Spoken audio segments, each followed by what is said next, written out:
started. So, okay, thanks everyone for being here. So I'm Olivia, like I said, founder, director of Amethyst, and we're gonna get right into introducing our amazing panelists. So Kyle, do you wanna start us off? Sure. I'm Kyle Eustice. I started off freelancing many years ago for magazines like Wax Poetics, Thrasher, Ghetto Blaster, etc. 4 years ago, HipHopDX hired me to run the music section and then quickly offered me a staff writing job. And so I've been doing that ever since, but I still juggle freelance work with High Times, Thrasher, and I work for Chuck D of Public Enemy. So yeah, and originally from Omaha, of all places. All right, Marisa, do you want to go ahead? Sure. Hey guys, I'm Marisa. What is my background? I don't even remember it. I interned in college at allhiphop.com. Then when I graduated college, I got an internship. Well, I got an internship at Hot 97 in college, wrote for Funflex's blog for 7 years, wrote for Angie Martinez's blog, Eva on the Morning's blog, did their social media and stuff. Came out here to the West Coast, and I also Joe Budden podcast and my podcast, and out here, do I write it? Well, now I write for HipHopDX, but I think that might be the only writing I've done out here. And then also I have a book coming out next week. I wrote Columbus Short, the actor's memoir, and 2 years ago I wrote a cookbook for Trap Kitchen.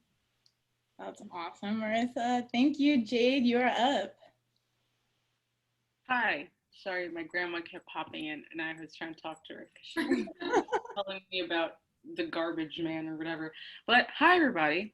I'm Jade. I am a recent college graduate. I just graduated from the new school, Eugene Lang's liberal arts college, in their journalism program with a minor in contemporary music.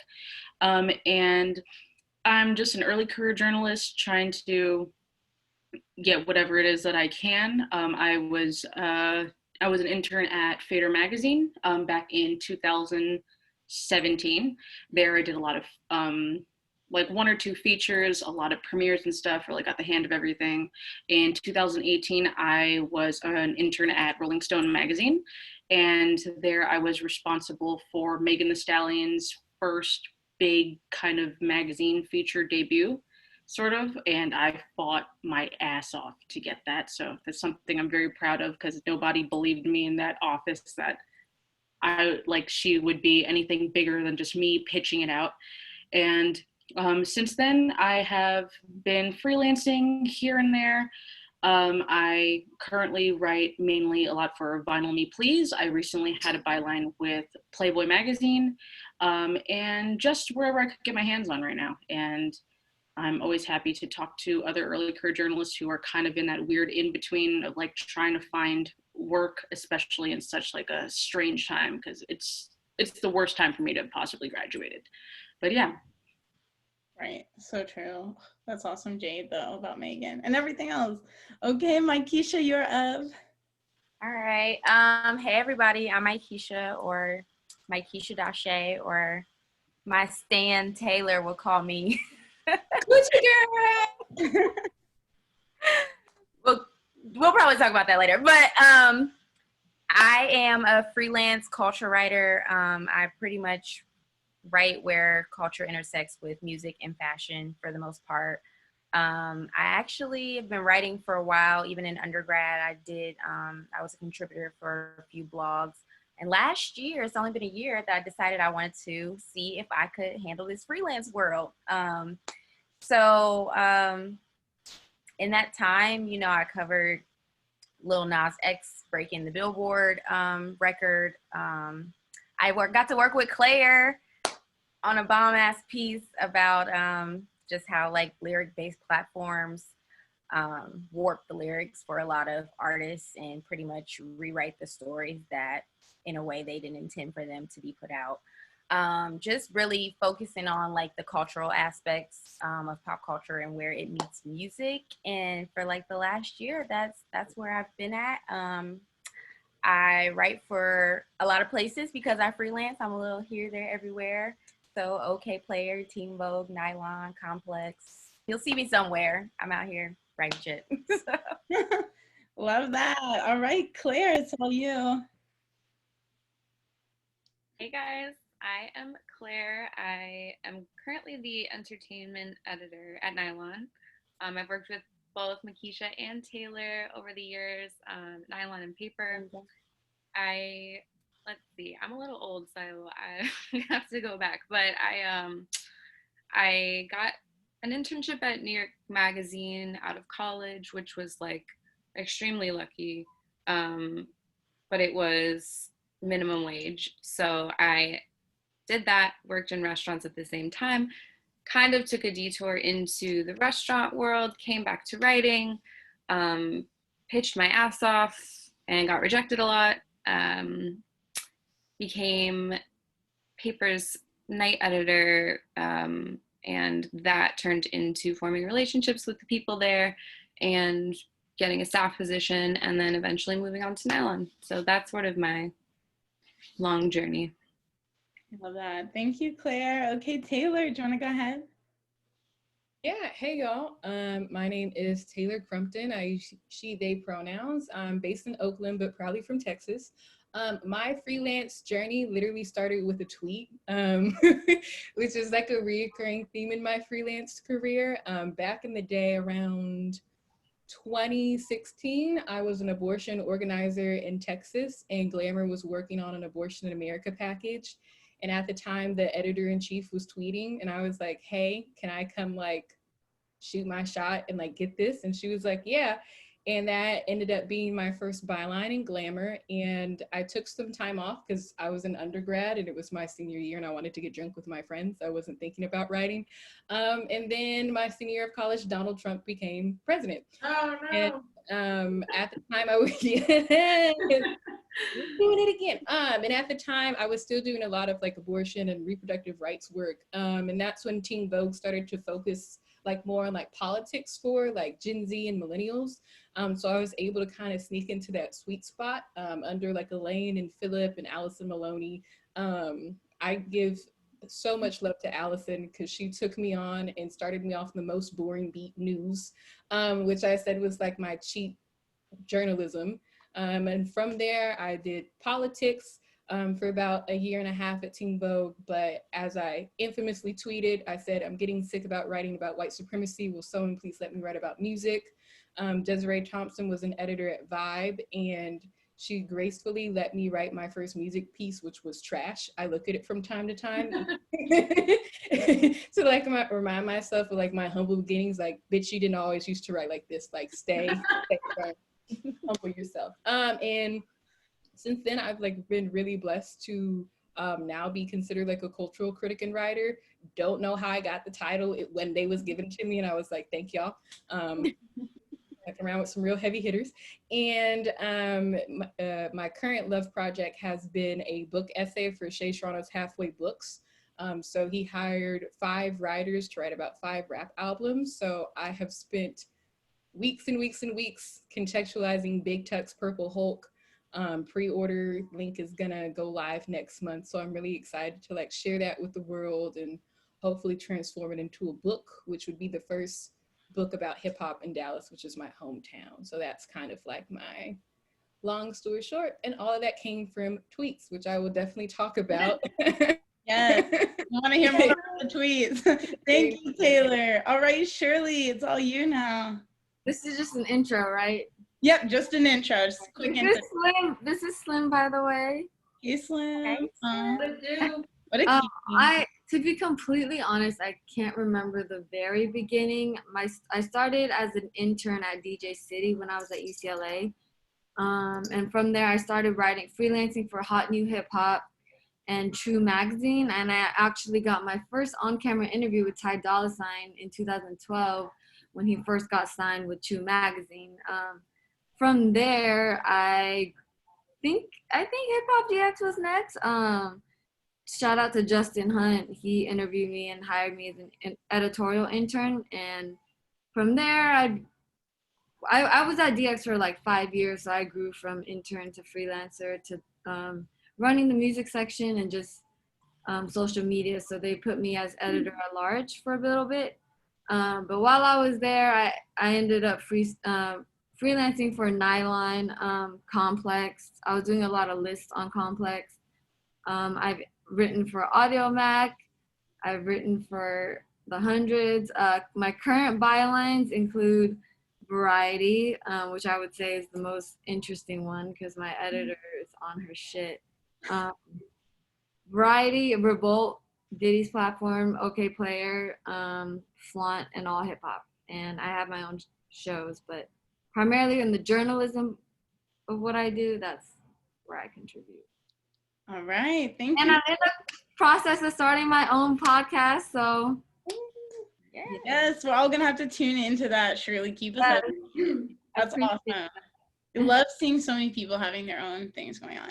So, And I'm trying to be like Marisa with her own podcast, you feel me? yeah, you guys gotta do it together. We'd all love it. So everyone, we're gonna jump right into it. What have been some challenging moments in your career and how did you overcome them? And this one you can all just kind of jump in. Not getting paid. Yeah, that's a big one. Chasing around editors and publishers to pay you. That part. I mean, how do you assert yourself, make sure you get that payment and what you deserve? Yeah.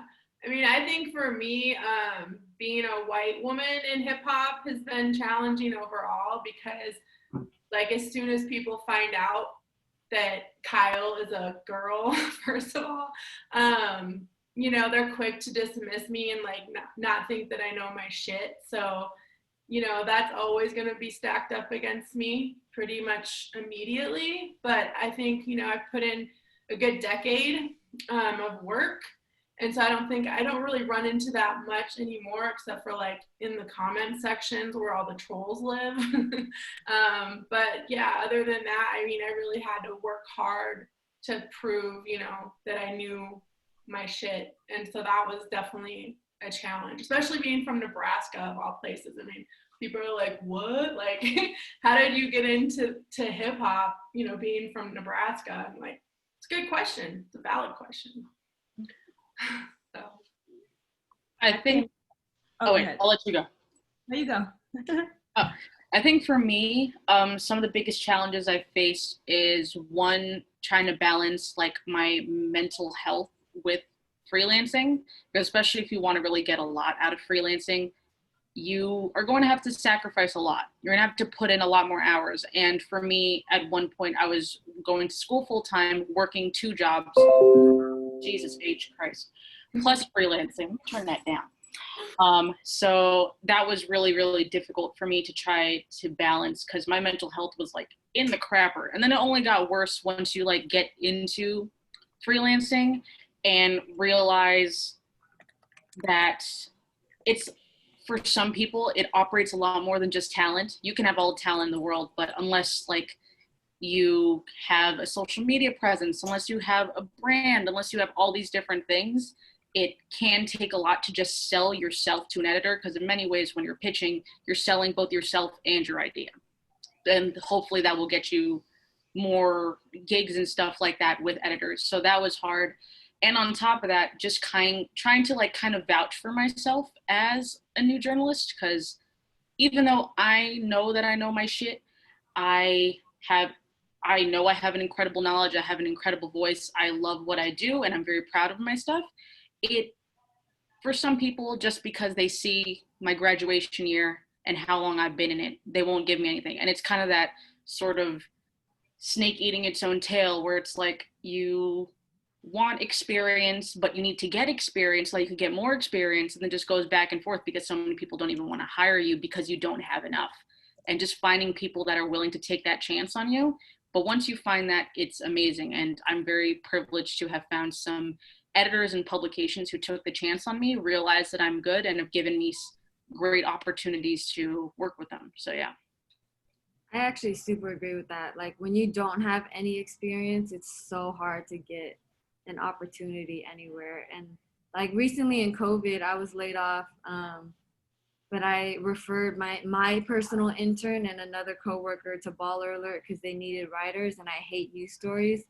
But I don't know. I feel like relationships is so key in this industry. Like you could work your ass off for 3 years and then an opportunity will come up and you'll think of the perfect person. And I just believe in like helping others, and like if an opportunity opens, I would love to plug people I know work hard.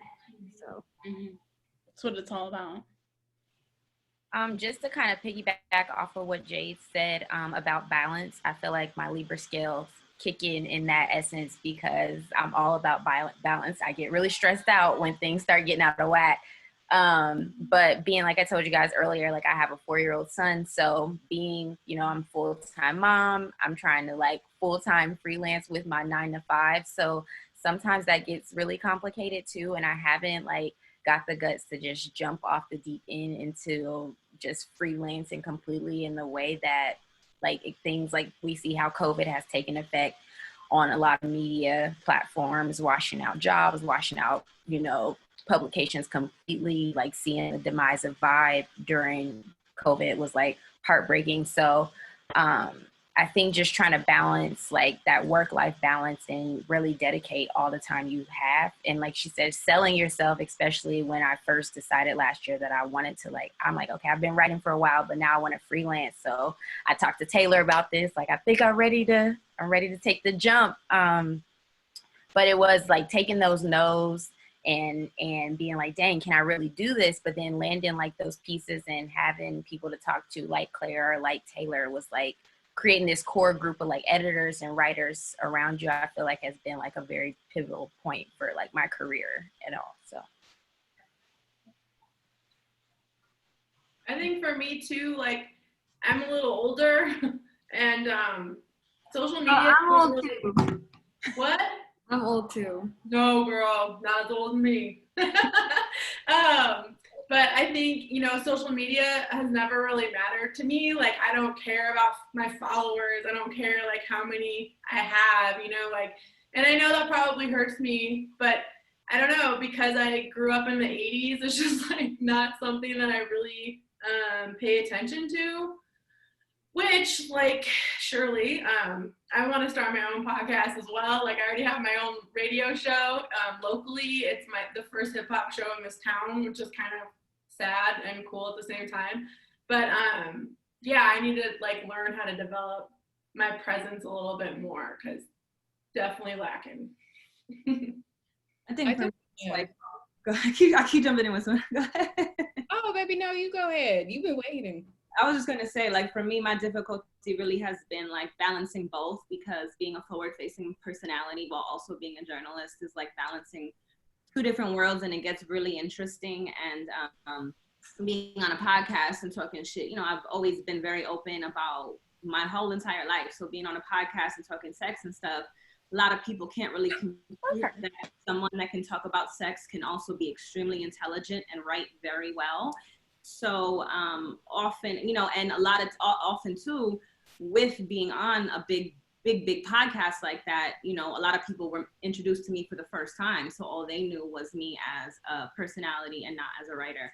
So I've gotten discredited, I think, all the time for that. But I actually kind of enjoy that because it just makes me write even more better. And I love fucking seeing people's faces when they read my pieces and stuff. So I kind of enjoy that challenge, but you will it's definitely a reality. People do not like women being sexually empowered and also really smart. I think my biggest challenge starting off was definitely imposter syndrome. And it's something I feel like we've all alluded to on the panel. Like Jade, you being early career, I did not go to journalism school, right? I have 2 degrees in social work. And when I started taking freelancing seriously, wanting to transition into that from my social work career, I definitely had to start advocating for higher rates because I knew I needed to build up a savings when I finally made that transition, right? And a lot of freelancing is trial and error. My first year or 2, I didn't save any of my freelance checks. So I was surprised when Uncle Sam came knocking at my door because you know, as freelancers, you have to pay the employer and the employee tax, right? And as I like started preparing and making my plan, I realized that like, hey, I need to start strengthening my relationship with existing editors, because y'all are going to be the ones who are like, give me work. If your budget is restored, you're going to come to me, and I need to keep on writing up to par. That way, when I get a commission, I always say like, never take that first email. And it's really hard, no matter what your identity is, especially me as like a young Black woman. Back in the day, I used to think that $50 from Condé Nast was amazing, right? And now I look back and I'm like, you gave them viral articles and you only got $50, right? I think a lot of times, just being a woman of color, being a Black woman, we're always taught this is all you deserve, right? Freelancing so much is about getting into that room and saying twice that, 3 times that, doing that. And then also like putting your people on, knowing when, like, I think one thing I love about me and Keisha's friendship, there's a lot of times where I'm like, hey, do you want this? Or like, hey, I think this editor and you would be really, really good. Make sure that like all of your friends can eat with you, because as we've seen, when these publications like disappear, when they get bought out, when they get destroyed, you're really gonna need a freelancer network and like people in your industry to like support you and pass you jobs, because there's no reason you should feel isolated or alone, because the industry wants you to feel isolated and alone. That way you can't negotiate for rates. That way you're dependent on the publication social media team to trend your article or get in the place to be. So much of freelancing is trial and error, but like when you find your people, when you find your community, you can get those lessons from them. So I would say like to everyone on the panel, don't be afraid to advocate for yourself, because the way COVID has hit the media and journalism industry, you're gonna have to like step up to the plate and look these editors in the eye if they have the budgets, because not all of them have budgets. I understand that. Normally entertainment and music have the least, but realize that you gotta have a livable wage. Yeah, exactly. Especially like finding your network and stuff. Like, for example, I run a new writers Discord for like early career journalists, people who barely have any bylines, who are still struggling, because I'm like, let me have like a little support network for them. And it's crazy how just having people that you can talk to and have people advocate for you, recommend things to you, has changed. Because within the past month, we've had people who went from no bylines to one guy writing for the New York Times, simply because he felt he had the space to talk about it, learning from us. We would have pitch workshops and everything. I'll post a link later if anybody wants to join it. Just finding those people, there's the chihuahuas, but just finding those people who you know you can talk to and have advocate for you is so important. Because yeah, at the end of the day, whether people want to, whether like it's so easy to have this me versus everybody else mentality, but it's always good to have people on your plate, people that you can talk to, because this, especially if you're freelancing, it's so draining, and you need something to ground you every once in a while, even if it's just to talk shit. If you're like, I'm frustrated, it really helps. Oh my gosh, I cry to myself. Oh, no, sure. I'm like literally writing till 5 a.m. and I'm like, no one knows it because I just put my phone on and I do it, but I'm like, no one understands the like work that goes behind putting out an actual article. Like, Oh my God, I feel like my job is 24/7. Like when you talk about balance, that's something that I'm really struggling with right now. Like I was telling Olivia, I got like an hour and a half earlier to go biking, and that's like self-care. That's very important to me. And because of my workload, like it's hard to even just carve that time out. And balance is definitely something that I'm struggling with, and I'm sure you guys can relate. It's not easy. Yeah, absolutely. Anyone else? Okay, thank you all. We're going to move to the next question. So people often talk about the challenges of being a woman in